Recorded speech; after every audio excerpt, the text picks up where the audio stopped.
So what are they trying to do? The reason why a lot of people have been asking me this is because Dfinity, they've been hyping up the upcoming release when it comes to cloud engines. They think it's probably the best thing ever since sliced bread. Who knows about that? It's just a pure hypothetical. But you know what? A lot of people have been wondering, okay, if they're hyping up cloud engines so much in terms of the upcoming release, what is it even trying to do? I'll get all into that in today's video, and I'll talk about why I think this could impact the internet computer for the long term. However, I first want to clarify, I'm not telling anyone to do anything, just my opinion and perspective, and nothing I say is financial advice. So, Dfinity themselves recently posted that when it comes to cloud engines, it could have incredible tools for businesses, like in a sense where they highlight the case of accounting, human resources. We take a look at also in the case of CRM, which does stand for customer relationship management, and more, they say, right? So there's going to be more than this. However, I'm going to highlight some of the ones that they did mention, and keep in mind, before I go on any further, through cloud engines, Dfinity is going to be focused on the cloud market, which is currently worth around $1 trillion. So that's just some food for thought right there. But besides that point, let's take a look at the first category that they mentioned that cloud engines could be used for, apparently, right? Or should I say have tools for in the case of businesses. We take a look at accounting. Now we take a look at the accounting software market. Did you know that actually the market size of it in 2025 to 2026, according to key sources such as Precedence and Mordor, the market size for that year was around $21 billion to around $23.5 billion. So that's a pretty massive market sector right there. And if cloud engines could make a somewhat even decent impact within that, it would be pretty impressive. Now we take a look at, let's say in the case of human resources, right? In the case of HR, and more in particular when it comes to software regarding that. Now, according to key sources such as, again, Mordor Intelligence and even Grandview Research, the market size of that in 2025 to 2026 when it comes to, again, that human resources, somewhat software market sector, it was valued at around $18 billion to $35 billion approximately. That's kind of legendary. Now, if we take a look at it, in the case of CRM, or should I say customer relationship management in terms of the software market, worth anywhere between $80 to $126 billion in the year 2025 to 2026, according to key sources such as Grandview Research and Fortune Business Insights. So we got to think about that. When it comes to Dfinity, they already have their intent in place. They already know what they're going to try to do with cloud engines. Other projects out there, when they want to release something, their kind of mindset, is we're going to figure things out later. But this is not the case here. They're literally already having an intent. They already have a game plan, so to speak, and they already know what it could be used for. So that sets a clear goal, in my opinion at least. And I think this is pretty legendary because if we think about it, cloud engines isn't even the main thing that Dfinity is focused on. They have other things they're focused on, like for instance, multi-dex, which is their upcoming dex. We take a look at in the case of Caffeine AI. It's already up and running. It's already at version 3. We take a look at OEC version 2.5. So if people thought that cloud engines could be so massive when it comes to Dfinity, I mean, we'll wait and see. But even if it does become massive, it's just one of the key components. It's not the only thing. It's like, for instance, you know, the company Yum Brands, or should I say Yum? They own KFC, they own Taco Bell and all this, Pizza Hut. It's not only just Taco Bell or not only just KFC, you know what I mean? So it's kind of no different here. When it comes to in the case of Dfinity, cloud engines, it's just going to be one of the pieces, so to speak, in their hypothetical portfolio. That's just my point of view. So imagine, they already have AI covered, right? They're focused on AI through Caffeine AI, of course. Now we take a look in the world of a DEX, right? An exchange that is decentralized. They have that covered. They're focused on that through multi-DEX, which is upcoming. When it comes to, in the case of the cloud market, they also have that covered too, through cloud engines, which the full launch is apparently coming soon. So they have multiple pathways covered. If one fails, okay, they have the other one. If the other one fails, they have another one as well. It's not like they are just solely reliant on one single thing. That's not the case. They are pretty well diversified, and they're looking to even diversify even farther in 2026, which is almost unheard of because a lot of projects out there are slowing down. They're not speeding up. But when it comes to Dfinity, it seems like they're speeding up in terms of their actual fundamentals and trying to improve.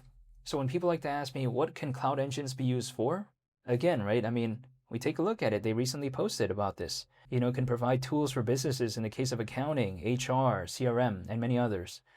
So again, there's many use cases when it comes to this, and it's not necessarily obsolete. Now, I get it. A lot of people sometimes like to complain, wow, Dfinity, they spent around $500 million on research and development. That seems like such a big waste. But if we're seeing all of this right here, I don't think it seems like a waste anymore, because they're at least working on things, right? They're actually looking to launch products and improve their fundamentals. So it's not necessarily such a bad thing. And also, okay, yeah, they're a computer. The price hasn't done much ever since my last video. It's still at around $2.20 basically. So it's still quite close to its all-time low, which is $1.98. But again, if we consider cloud engines, caffeine AI, multi-dex, and all this, these are all the things that can matter later on. So I get it. $9, if we take a look at it, $9 wasn't even good at all when it comes to their computer. But in November of last year, it was at around $9. So the journey to there is around 4 times, right, from where it is as of right now. Let's just let that sink in. $9 was considered quite bearish when it comes to their computer. Yet, as of right now, the journey to there from this current point is around 4 times. Do I know if it could even happen again? No, but it did it before. And that wasn't even such a good time anyways when it comes to altcoins. Like November of last year, it wasn't like altcoins were popping at that time. That wasn't the case. And yet we're that low. And keep in mind as well, even though I don't know when things could recover, however, one thing I do know though is that BNB is most definitely, you know, not 4 times away or something like that from November of 2024. Even if we take a look at, let's say in the case of Bitcoin, if it goes back to its all-time high, the journey is just around 2 times. It's not like it's 3 times, 4 times. No, that's not the case. But when it comes to their computer, like again, $9 was not even that good anyways. But we're so low compared to that. And yet there's so many things going on fundamentally when it comes to this, which I find very surprising. But hey, you know what? That's just how the space works sometimes. Things could be doing so good fundamentally, but if the market isn't doing the best, the price charts just won't do much. But I'm treating this like a marathon, right? It's like a long distance type of thing. I'm not treating this like a sprint or something like that. This is ultra marathon type of vibes, at least personally for me. I'm willing to wait for years, and I'll gladly wait for years if I have to. But I don't know exactly how long I'm going to have to wait though. And it's purely voluntary. I mean, I don't have to do this. But I feel like at the same time, this is just kind of a background activity to me anyways. Like for instance, if I was holding or if I wasn't, I mean, I'm still going to have to be continuing on with my journey anyways. I'm still going to have to brush my teeth and all this. I'm still going to have to do all of that. But whether I'm holding or I'm not, I'm still going to have to do those activities, right? I'm still going to have to go through 2026, 2027, and so on, 2028, 2029, 2030, and all this. I'm still going to have to do that whether I'm holding or I'm not. It's like, for instance, 10 years ago, was I holding Bitcoin or anything? No, I wasn't. Could I go back in time though? Absolutely not. Did Bitcoin do its thing without me? Yeah. Had I been there, would it still have done the same thing? Yeah, I think so as well. So the market is going to do its thing with or without me. It's either I go on the roller coaster or I don't. Now, I wasn't in the roller coaster a decade ago. I wasn't, and Bitcoin did its thing. But I can't go back in time. But one thing I did realize is that the roller coaster goes on with or without me. I don't have to be in it. But at the same time, it just does its thing with or without me. I'm just one person. I can't do anything. So when it comes to this space, I don't know when things could recover. So had I been holding a decade ago, I mean, I would have had to still brush my teeth and all that from a decade ago up until right now, right? So I just kind of feel like, okay, if I'm holding or I'm not, I'm still doing my regular routine anyways. So it doesn't change anything. So it's not like it's adding additional sort of stress for me, because it isn't. But that's just my mindset. I'm not telling anyone to do anything. And again, I'm just one person here. So whether I hold or I don't, it can't affect anything really. If we take a look at it, this space currently, like collectively, has over 600 million owners. Now we got to think about that. I'm just one person. And there's tens upon tens of thousands of projects. And I'm just, again, one person. I can't do much when it comes to this space. But you know what? I'm willing to wait. That's it. I'm not telling anyone to do anything. I'm still dollar cost averaging approximately once a month. That's it. But in the meantime, when people like to ask me, what could, I guess, cloud engines be used for? Like, what is even the purpose? Now, again, I just mentioned it before, right?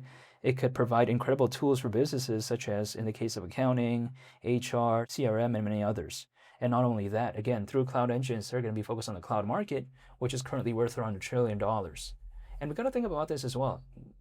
Not many projects out there as of right now are really that focused on the cloud market anyways. So if that trend, for whatever reason, if let's say the market were to recover and the trend becomes projects that are really focused on the cloud market, guess what? They're a computer just waiting right there. Dfinity, they're waiting right there. So they're not going to react later on. They're going to prepare right now in case that trend were to come, if that kind of makes sense. They're preparing for that wave. Projects that are focused on the cloud market, that hasn't become a narrative yet. So the fact that Dfinity is willing to be focused on that right now showcases that they might see something. They might be thinking, okay, what happens if that trend were to come? That's the thing, right? And they're waiting right there.